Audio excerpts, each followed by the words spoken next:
Boa tarde, pessoal.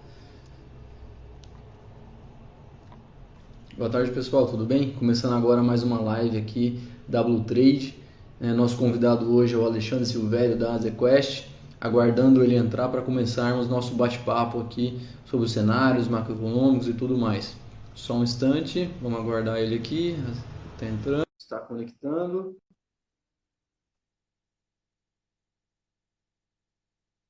Só um instante. Olá, Olá, boa tarde, Alexandre. Tudo bem? tudo bem, Eliseu? Como vai? Tudo jóia, e você? Tudo bem. Então tá bom. Que final de pregão é esse, hein? Foi animado, né? Tivemos notícias de todos os gostos aí. Pois é, É bom que exatamente. a gente já está num ambiente tão volátil, que oscila tão rápido, que 2% para cá, 2% para lá, dependendo do que está acontecendo, de notícia e tudo, basta um headline, como a gente chama, só a cabeça da notícia já muda muito, né? Não dá muito. Mas Exatamente. hoje foi mais um dia aí de emoções, vamos dizer assim, né? Dólar forte, mercado de juros bastante pressionado. A Bolsa até demonstrou força, na minha percepção, quando você compara com os outros mercados, né, Eliseu? Caiu Pois pouco, é. DI chegou a abriu cair. aí forte, 10%, né? DI futura, o Vertex médio aí. Foi Foi. bem um pregão. Mas É, um tudo. pregão que para renda fixa foi mais difícil do que para a Bolsa. A gente está acostumado, né, nos últimos meses com a volatilidade de 10 ali e tal, para cima e para É. baixo. 2% tá tranquilo, vamos dizer assim. Mas tá bom de circuit breaker por enquanto, né, Eliseu? Tá bom, Vamos, chega, né? tá bom. Por enquanto tá bom, né? Vamos lá. Boa noite, pessoal. Estou aqui com o Alexandre Silvério. Antes da gente começar, eu queria te chamar para seguir a nossa página da Blue Trade e seguir a página da ZQuest também. Nós temos colocado bastante conteúdo interessante, nós temos utilizado desse meio para deixar informações mais perto dos nossos clientes. Então você pode ter esses dois canais, tanto da ZQuest quanto da Blue Trade, com um meio aí de informações para você, ok? E o intuito dessa live é justamente trazer essa proximidade junto ao cliente para que em um momento de quarentena em que está todo mundo muito distante, é uma maneira da gente aproximar, de estar junto, de falar de cenário, de falar das perspectivas econômicas daqui para frente, falar de investimentos futuros, do que se pode esperar do que está vindo por aí, ok? Estamos aqui, como já disse, com o Alexandre Silvério da AZQuest. A AZQuest é uma casa tradicional aí, já está no mercado há muitos anos. Nós da Blue Trade somos clientes de vocês aí há muito tempo, temos uma posição bastante relevante no fundo de vocês e gostamos demais da casa da ZQuest. Obrigado, Eliseu. Alexandre, fala um pouquinho da gente, pra gente, de você e um pouquinho da casa, por favor. Claro. Bom, em primeiro lugar, agradecer a Blue Trade, agradecer a toda a audiência que todos estão dando para a gente. Para a ZQuest é uma grande honra poder participar. O meu nome, como você falou, Alexandre Silvério, eu sou o diretor de investimentos, o CIO, como a gente chama. Eu coordeno toda a equipe de investimentos na ZQuest. A minha carreira é uma carreira voltada para fundos de ações, então já tenho aí uma longa estrada, 25 anos fazendo fundos de ações. Mas como você comentou, a ZQuest é uma das gestoras mais tradicionais, independentes do Brasil. Já estamos completando ano que vem 20 anos de história. Isso é muito interessante porque a gente está passando por essa crise, né? Estamos aqui, sem dúvida, para discutir um pouco essa crise e essa perspectiva futura. Mas o histórico de longo prazo, tanto dos gestores quanto das próprias gestoras em si, é muito importante. Então, a gente se considera um sobrevivente nesse mercado de gestão de recursos no Brasil. A gente hoje tem uma estrutura multi-estratégias, que a gente chama, ou seja, nós temos 4 grandes estratégias dos nossos fundos. É uma gestora independente um pouco diferente das tradicionais. A gente não tem um foco específico numa única estratégia. A gente tem fundos de ações, fundos macro, fundos de renda fixa crédito, fundos de arbitragem. Todas essas equipes se reportam a mim. A gente tem um total de quase 30 pessoas nas áreas de investimento. E a Quest como um todo tem mais de 50 colaboradores. Hoje a gente tem sob gestão em torno de 16 bilhões de reais, bastante dividida entre essas 4 áreas, 5,5 bi aproximadamente em fundos de renda variável, aí com várias estratégias também, fundos de ações tradicional, small caps, fundos long shorts, fundos long bias. A gente tem quase 5 bi em fundos de crédito privado, de high grade, como a gente chama, né? Fundos de debêntures e de grande qualidade de crédito, fundos multimercado macro, que a gente tem mais de 4 bilhões em renda fixa, e em torno de 1 bi em fundos de arbitragem. Uhum. Bacana. Legal. Gente, só para alinhar aí com vocês, o total de fundos da ZQuest, somando todos esses setores que o Alexandre falou, são mais ou menos uns 20, certo? É, Segmentado nessas estratégias.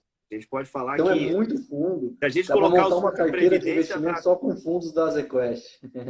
a nossa ideia, na verdade, Eliseu, assim, é ter uma prateleira de produto que atenda tanto os assessores como os clientes finais de uma maneira muito completa, usando o mesmo processo de investimento. Isso é um pouco o meu papel dentro da empresa, de coordenar essa equipe e fazer com que o mesmo cenário, tanto econômico, mas também as discussões dos setores e das empresas que a gente mais gosta, seja uma discussão muito ampla, com uma grande troca de informações entre as várias equipes. E eu acho que isso é uma das principais qualidades, na verdade, do nosso processo de investimento.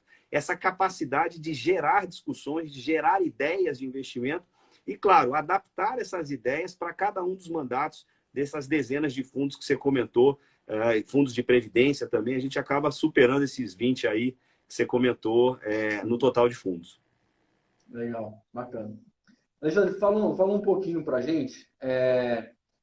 Como que vocês aí da casa estão enxergando o cenário daqui para frente? Porque, ok, nós estamos passando aqui pelo corona, todo mundo em quarentena, né, acompanhando aí as oscilações do mercado de ações, do mercado de renda fixa. Sabemos que hoje está ruim, vamos dizer assim, É. né? Como que a gente enxerga daqui para frente?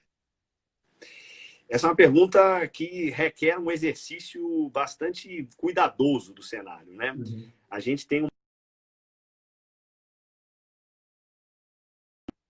atenção tanto no cenário macroeconômico, quanto também em como estão a saúde financeira das empresas.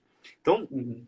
como a gente combinou, não vamos falar muito de como a gente chegou aqui, né? Tá todo mundo Uhum. acompanhando essa dificuldade, tudo. Vou tentar passar para vocês de uma forma bastante cautelosa, porque a visibilidade é baixa, mas de como a gente está vendo esse momento e o que a gente projeta para o futuro dentro do que dá diante do tamanho dessas incertezas. Uma coisa que para a gente é inequívoca nesse cenário é que a gente está tendo uma parada muito grande de atividade. E isso leva a toda a discussão de como vai se dar essa retomada. Nas nossas contas, e olhando para o período que a gente já passou com a economia praticamente estacionada aqui no Brasil, e com as projeções de reabertura gradual que a gente deve ter, isso sem falar, que assim, um exercício que a gente tem feito recorrentemente nas nossas análises, e para tentar olhar para o futuro, como você comentou, quais são as mudanças de hábito que a gente vai ter olhando para frente. Então, separando um pouco inicialmente a questão do cenário. A gente, nas nossas contas, a gente acha que o PIB desse ano vai ser um PIB realmente muito negativo, muito provavelmente pior, inclusive, do que a gente imaginava 2, 3 semanas atrás. Então, nosso cenário hoje oficial da ZQuest é de uma queda do PIB de 5%, mas isso está em revisão e possivelmente, infelizmente, a gente vai ter uma revisão para baixo desse número e é bastante factível achar que a gente pode ter um PIB em 2020 numa faixa de 7, 8%. Isso é muito sensível a várias variáveis. Por exemplo, a como é que a gente vai fazer essa retomada em termos de abertura da economia como um todo. Como é que o varejo vai ser reaberto? Em que velocidade as pessoas vão voltar a consumir? E aí eu acho que é um trabalho que a gente tem gasto um tempo enorme olhando lá para fora. A ZQuest é parte de um grupo internacional hoje, que é a Azimut, que é a maior gestora italiana. A gente tem representação em mais de 14 países E a gente tem conversado muito com os nossos colegas da Ásia, os nossos colegas da Europa, para tentar entender como é que esses países que já estão numa outra fase dessa pandemia, ou seja, que já estão, no caso da Ásia, num processo até de discussão de uma possível segunda onda da doença, mas que já estão numa reabertura da economia, e na Europa que já começa a reabrir em alguns países, como é que está se dando essa reabertura? Como é que estão os hábitos de consumo? E isso vai ser fundamental para a gente entender essa velocidade. Então, o mercado financeiro gosta muito de discutir se a recuperação vai ser em U, se vai ser em V, se vai ser uma recuperação rápida. Pode botar um monte de letras aí em cima dessa história. O nosso trabalho é tentar capturar as informações do que está acontecendo, claro, com as adaptações necessárias com o que está acontecendo em outros lugares e analisar o que vai acontecer aqui no Brasil. A verdade é que a resposta honesta é que a velocidade de retomada é muito incerta. Mas me parece que algumas coisas são mais prováveis. O que eu digo que é mais provável? Provavelmente a gente não vai ter uma retomada de consumo acelerado. Eu acho que e a gente usa algumas analogias para tentar ser simplista, mas se você que deixou de cortar o cabelo, meu, não precisei cortar muito porque está caindo, mas assim, você deixou de cortar o cabelo, você não vai cortar 2 vezes mais o cabelo quando você voltou. Então, o consumo, tem coisas que são permanentes, são perdas permanentes do consumo. Você não vai comprar mais um vestuário porque você deixou de consumir durante esse período. Então, tem uma série de análises que tem que ser feitas, até de adaptação de hábitos, né? Como eu falei. Vamos entender, por exemplo, o que está acontecendo com as empresas de consumo digital. E a gente, lá na nossa equipe de renda variável, a gente já tem uma tese bastante longa sobre Magazine Luiza. Essa é uma companhia que está continuando com as suas ações. É uma das pouquíssimas empresas do Ibovespa em alta no ano de 2020. E ela caiu bastante no início dessa crise, mas o que está acontecendo? As pessoas estão olhando para essa companhia e falando, uma companhia que já estava muito mais bem equipada que seus competidores no varejo digital, ela, por essa mudança de hábito que as pessoas passaram a consumir ainda mais de uma forma remota, de uma forma digital, essa companhia está muito mais bem preparada. A questão de viagens, por exemplo. Eu tenho feito... Aqui em casa, eu tenho uma família grande, 3 filhos, uma esposa que adora viajar. E a gente fica sempre discutindo, poxa, vamos viajar, vamos viajar. Eu, como sou um cara mais conservador, assim, eu acho que o hábito até de turismo vai mudar durante algum tempo. O que resolve isso de uma forma definitiva e que, claramente, na minha opinião, a gente não tem essa visibilidade? Seria um remédio, uma vacina. Se isso acontecer, eu acho que a gente consegue projetar uma retomada muito rápida. Como os especialistas, eu não sou epidemiologista, não sou especialista nisso, não tratam como uma solução de curto prazo esse remédio, essa vacina, a gente tem que trabalhar, e é isso que a gente enxerga na ZQuest, com uma retomada lenta, gradual. Eu acho que os shoppings, por exemplo, vão abrir depois das lojas de rua, muito provavelmente com restrições de capacidade, com horários mais restritos. E isso tudo vai fazer com que, infelizmente, a gente que tinha um cenário maravilhoso de crescimento do PIB no início do ano, a gente era uma das casas mais otimistas com o crescimento do Brasil em 2020. No início do ano, a gente projetava um crescimento de 2,8% para o PIB desse ano. A gente, nesse momento, não pode passar um cenário para vocês, para os nossos investidores, para os nossos clientes, que não esteja coerente com essa nossa visão. Isso quer dizer que não existem oportunidades, Eliseu? Não é isso. A gente está trabalhando em cima de todas essas variáveis. A gente, nos nossos fundos multimercado macro, a gente tem capturado uma boa parte dessa diminuição de expectativa de juros de curto prazo no Brasil. Nos nossos fundos de ações, a gente tem buscado essas alternativas de empresas que vão sobreviver e têm uma saúde financeira bastante robusta, a ponto até de talvez saírem mais fortes do que seus competidores dessa crise. Esse é o nosso trabalho na gestão dos nossos fundos lá na ZQuest e que, claro, todos nós, com muita humildade também, de reconhecer que a visibilidade do cenário hoje é menor, mas tem coisas que são estruturais, tem coisas que vão mudar, e independente se a gente vai sair mais rápido ou mais lentamente dessa crise que a gente está passando. Legal. Então, o cenário base da ZQuest é a retomada lenta e gradual da economia. Perfeito. Ok? Então, vamos falar que tipos de impacto isso pode ter, tanto nas variáveis econômicas, né? Vamos falar, ele pode ter no dólar, pode ter nos juros futuros, pode ter nas ações como um todo. E como a ZQuest está capturando esses movimentos? Perfeito. Essa retomada lenta vai vir acompanhada de uma situação que já vinha sendo muito presente, na nossa opinião, ao longo dos 2 últimos anos, de uma inflação muito controlada. A gente tem revisado a nossa inflação para baixo de forma recorrente e nessas últimas semanas de uma maneira ainda mais significativa em função da queda do petróleo e da queda do preço da gasolina aqui. Para vocês terem uma ideia, a nossa projeção hoje para o IPCA de 2020 está abaixo de 2%, numa faixa de 1,8%. Ou seja, é muito mais baixo do que a meta do Banco Central. Isso vai claramente dar oportunidade para o Banco Central reduzir mais os juros. Existe um grande debate hoje entre os economistas sobre o quão efetivo essa queda de juros vai ser para trazer tração, né, para fazer a economia crescer. Mas acho que é importante, sim, as condições financeiras permitem uma queda adicional da Selic e a gente acredita que a Selic ainda vai cair para uma faixa de 2,75 até o final do ano. Isso vai trazer consequências bastante significativas para todo esse cenário de investimentos que você falou. Em relação, inicialmente, aos juros, né? O juro de curto prazo, como a gente comentou, tem sido uma das principais apostas dos nossos fundos multimercados e tem feito cada vez mais uma precificação para novos cortes adicionais e principalmente depois das últimas declarações do Banco Central que vão nessa direção. O juro longo, por sua vez, ele é muito menos dependente da Selic de curto prazo e ele é muito mais dependente da nossa capacidade fiscal.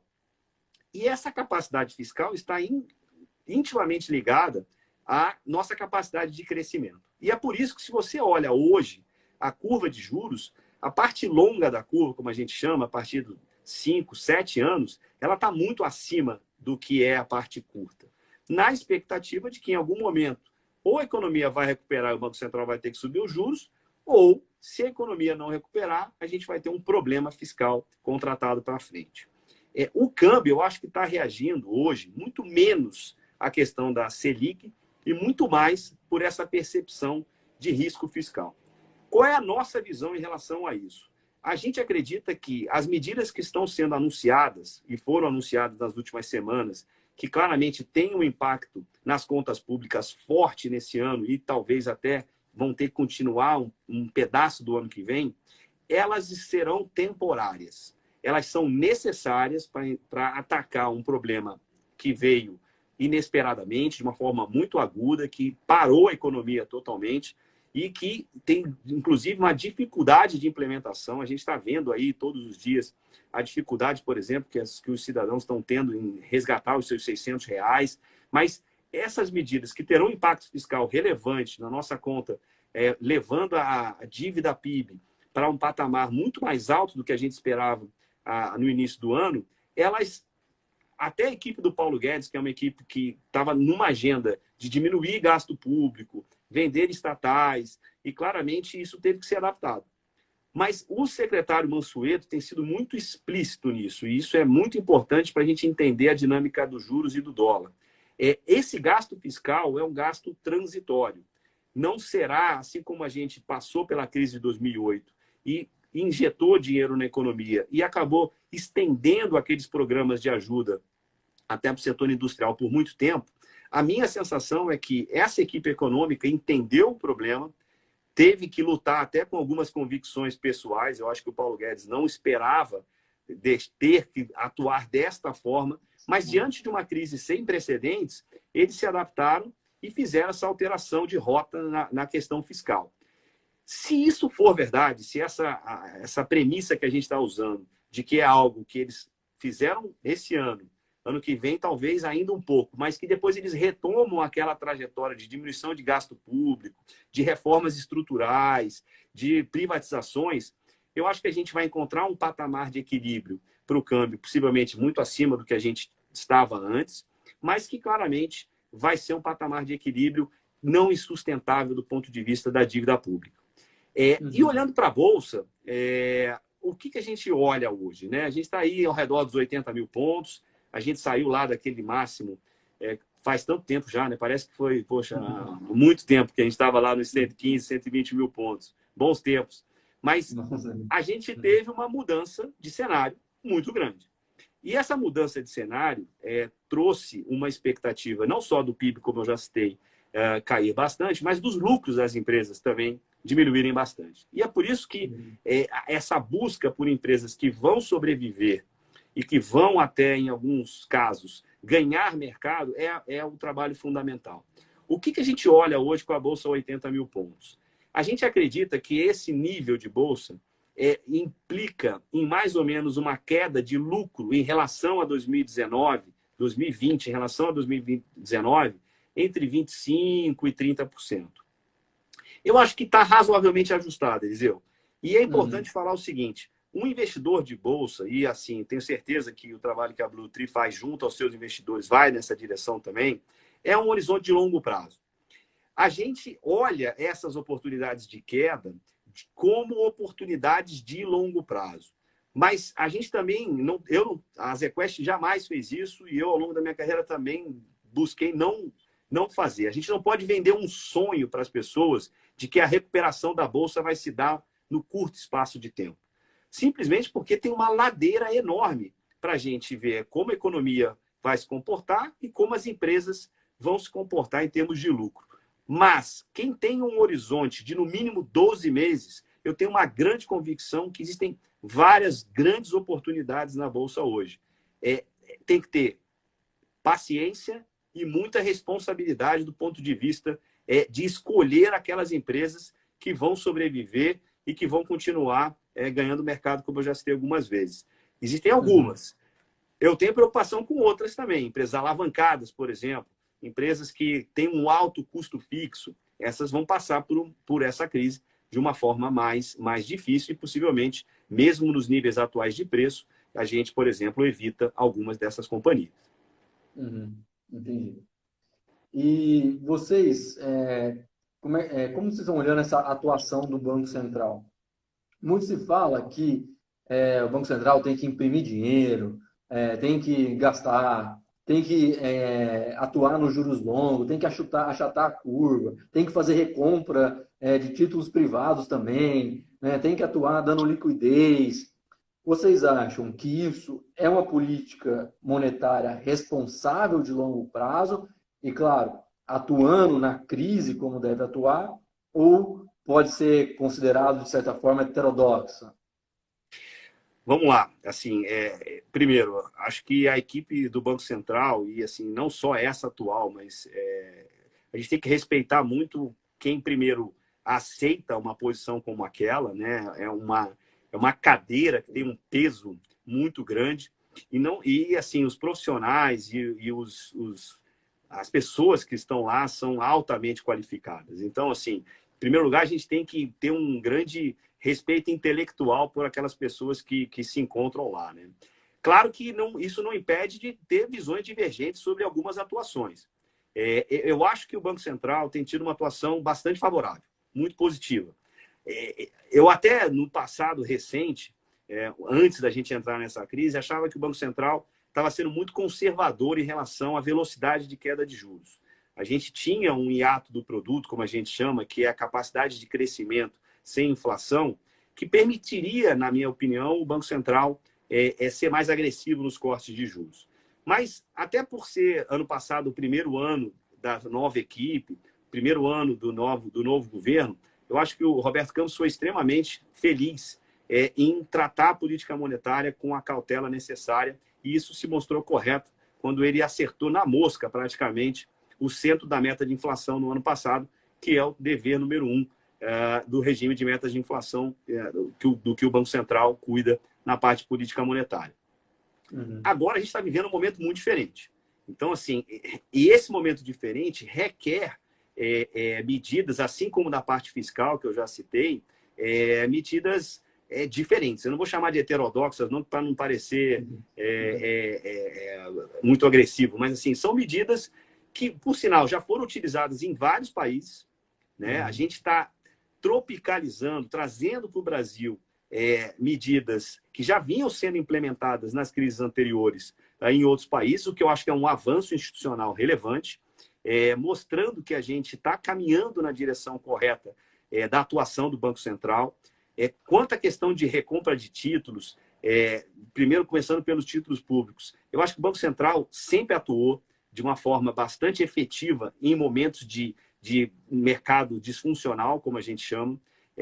Eu me lembro dessa minha longa caminhada aí, em vários momentos, até mesmo a LFT, que é o título mais seguro, vamos dizer assim, o pós-fixado, emitido pelo Tesouro Nacional. O Banco Central atuou em conjunto sempre com o Tesouro. E nesse momento, o que eu tenho observado é que a discussão sobre a atuação dele vai numa direção absolutamente de equilibrar o sistema. Ou seja, quando ele precisou soltar compulsório, incentivar os bancos a dar mais crédito, ele o fez. Nessa atual discussão da PEC, do orçamento de guerra, que trata do assunto sobre títulos públicos, títulos privados, perdão, as debêntures, o Banco Central está se colocando à disposição para atuar, para equilibrar o sistema. Então, eu acho que assim, a atuação está sendo positiva. Eu acho que no câmbio, a gente pode aqui ter várias teses a respeito do que devia ser feito, mas ele está também atuando para tentar diminuir a volatilidade. É um movimento que o Brasil tem sido até tem tido uma performance mais negativa do que alguns outros países, mas ele tem atuado recorrentemente no câmbio e ele tem evitado mexer nas reservas. Essa é uma discussão também mais difícil. Não acho que tenha a resposta óbvia.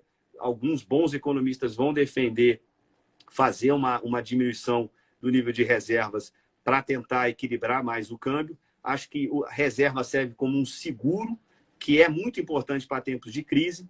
Ao mesmo tempo, se o câmbio continuar numa trajetória, e aí, se o Brasil entrar numa trajetória sozinho, sem ser do dólar contra o resto dos emergentes, em que a gente performa muito pior, eu acho que isso vai entrar, talvez, nas ferramentas de utilização da equipe econômica e do Banco Central. Mas, por enquanto, o que eu vejo claramente é que o Banco Central está tentando se comunicar de uma maneira clara para o mercado. Acho que ele vai cortar mais os juros e ele vai, à medida que as necessidades forem aparecendo, ele vai atuar como ele tem feito nessa crise nas últimas semanas.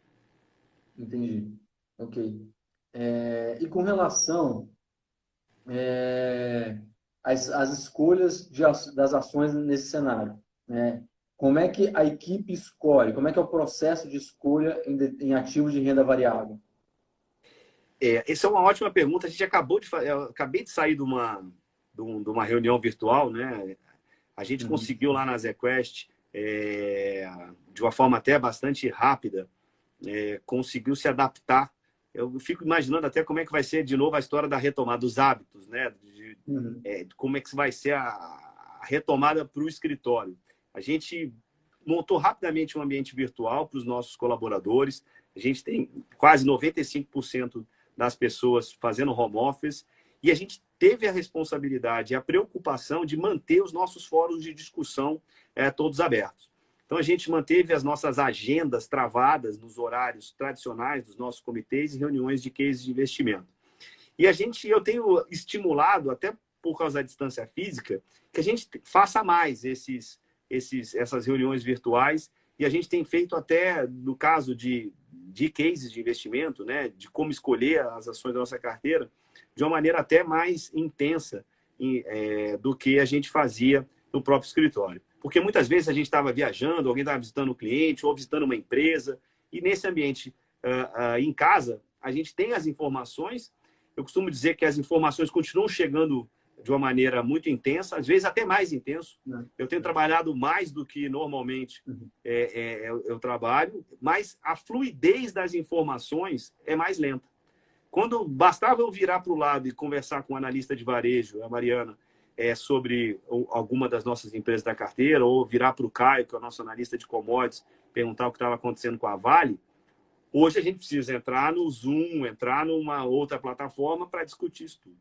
Mas a gente continua com o mesmo processo. E, indo no teu ponto, A gente acabou de fazer um case, assim, eu vou até citar a empresa, não costumo fazer isso não, viu, Zé? Mas a gente gosto mais de falar nos setores e tudo. A gente acabou de olhar uma empresa que a gente tem na carteira e que a gente estava querendo olhar a sensibilidade dessa empresa nesse atual cenário de incerteza da retomada e tudo, que é a Arezzo. A gente tem uma posição nos nossos fundos de ações em Arezzo, não é a nossa principal posição em varejo, como eu citei já, a nossa principal posição de varejo é em Magazine Luiza, mas a gente foi olhar Arezzo e tentar fazer uma série de sensibilidades de retomada, de quantos por cento da venda em relação ao ano passado ela vai conseguir fazer nos próximos trimestres, se em 2021 ela vai conseguir fazer o mesmo tipo de lucro em relação a 2019, dado que 2020 vai ser uma queda muito forte. Então, esse exercício de cenário continua muito, muito presente. Mas mais importante do que somente os números em si, de lucro, de receita, de capacidade de geração de caixa, é entender a estratégia da empresa hoje. Mais importante, na minha opinião, do que acertar o lucro, porque, sendo honesto também, ninguém vai saber exatamente qual vai ser o lucro desse ano, porque as incertezas ainda estão muito presentes, é saber se essa empresa está preparada para o cenário lá da frente. Então, se ela tem marcas fortes, se ela tem capacidade de trabalhar no mercado de e-commerce, se ela vai ter capacidade de, dados os custos fixos dela, manter as atividades funcionando com uma folga de caixa e se ela vai precisar recorrer a uma dívida cara.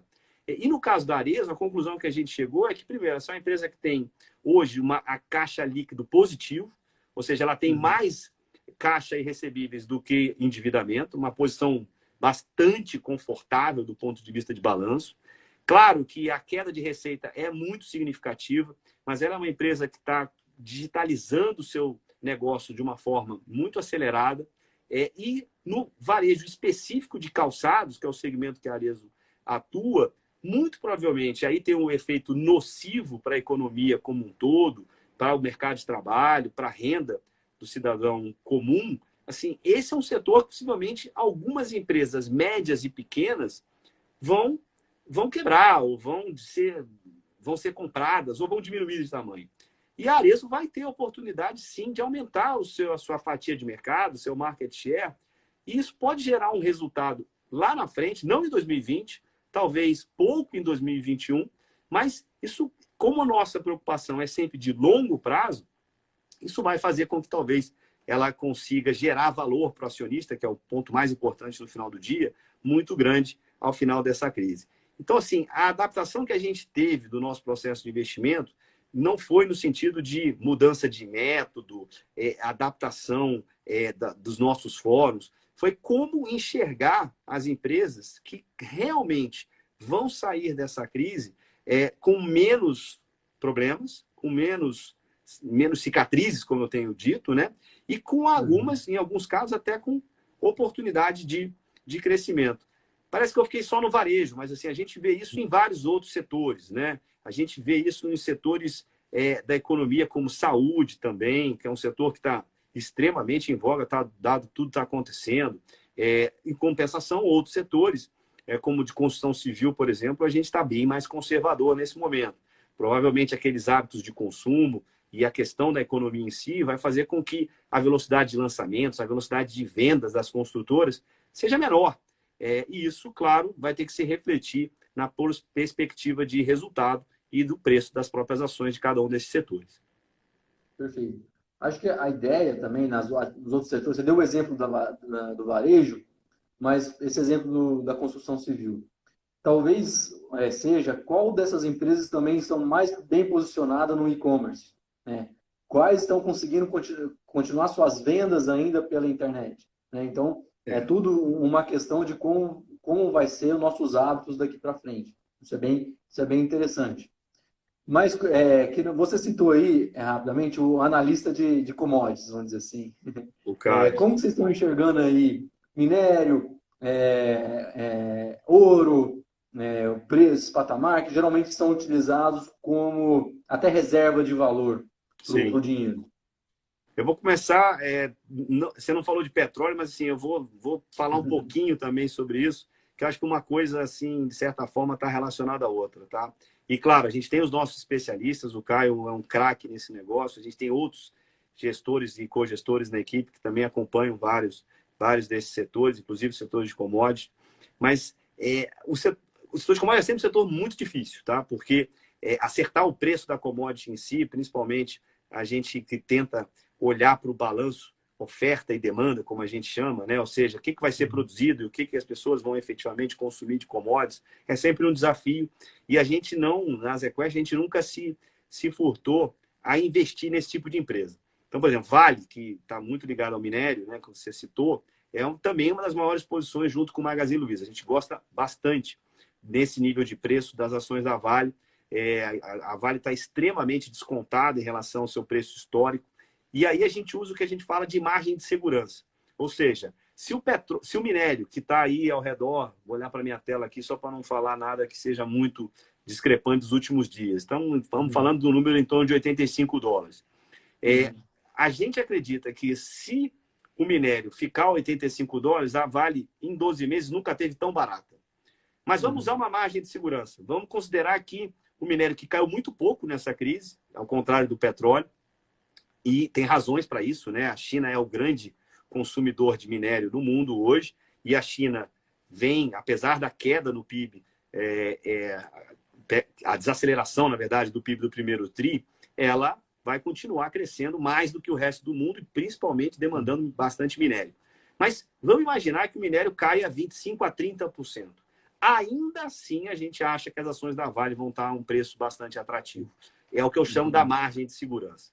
Nosso cenário base para minério não é 85, pode ser um pouco mais baixo do que isso, dado essa situação global que a gente está enfrentando.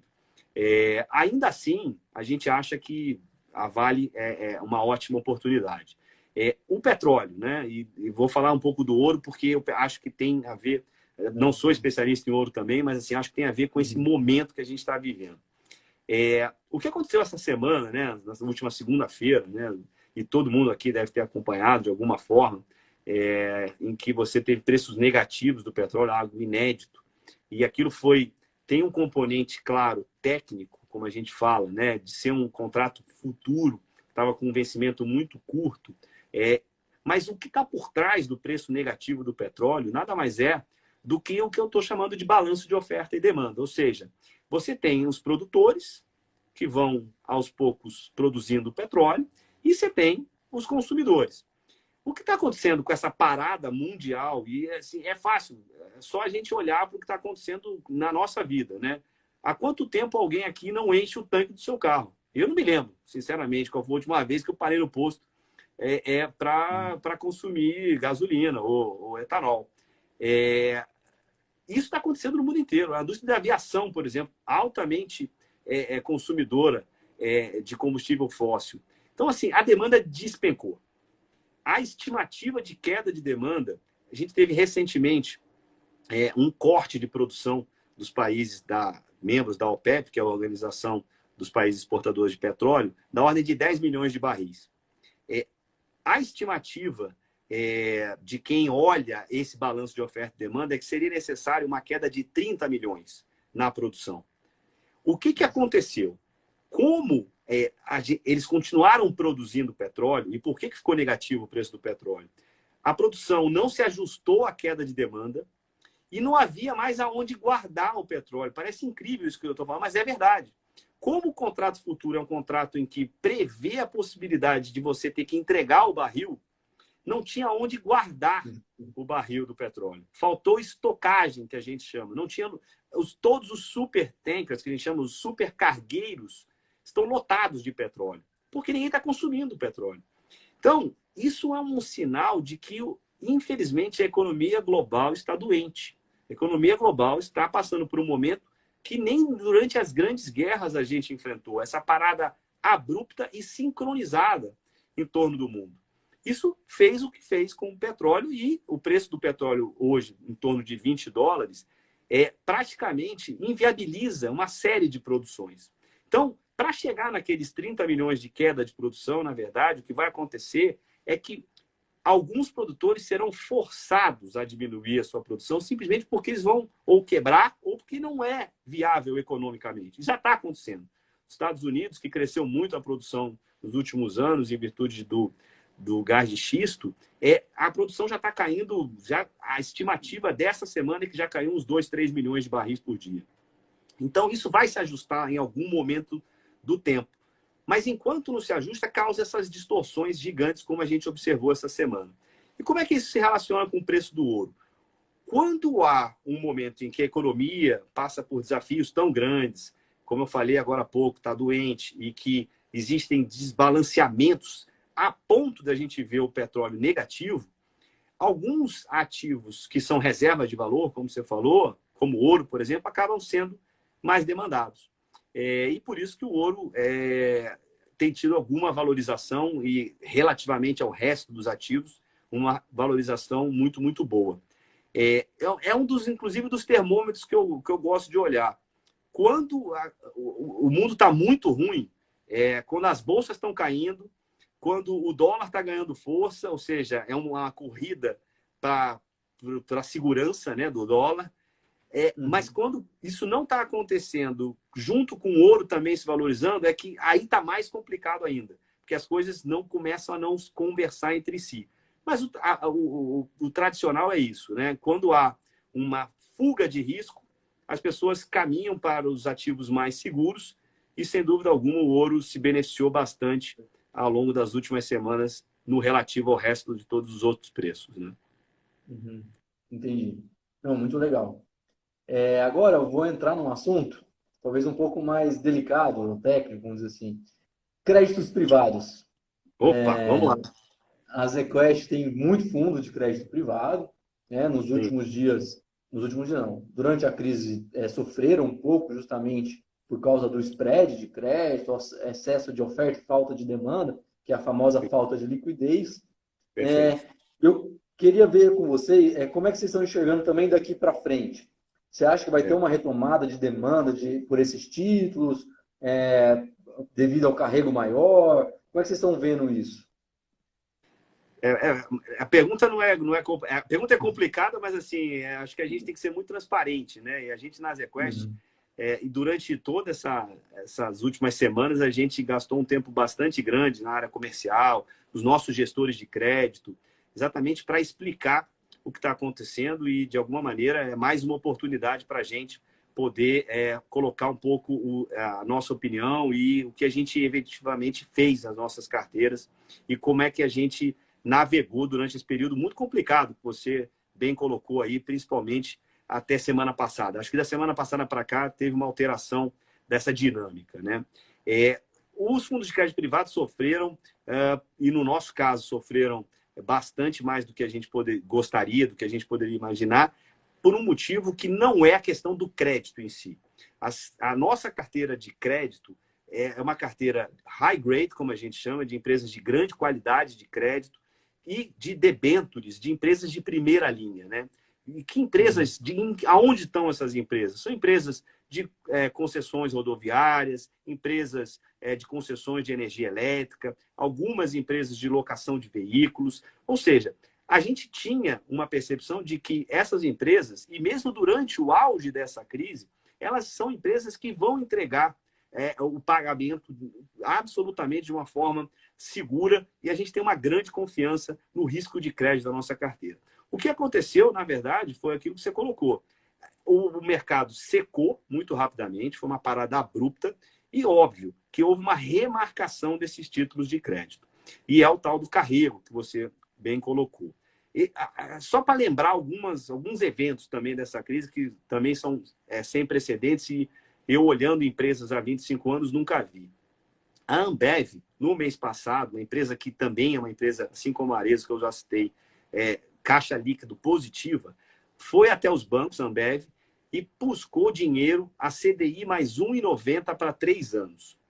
Se um mês antes esses mesmos bancos fossem lá na Ambev, que é uma empresa do tamanho que é a Ambev, né, com o tipo de acionista que a Ambev tem, né, o grupo 3G, e oferecesse uma dívida a CDI mais 0,2, 0,5, para ser mais condescendente, a Ambev ia negar.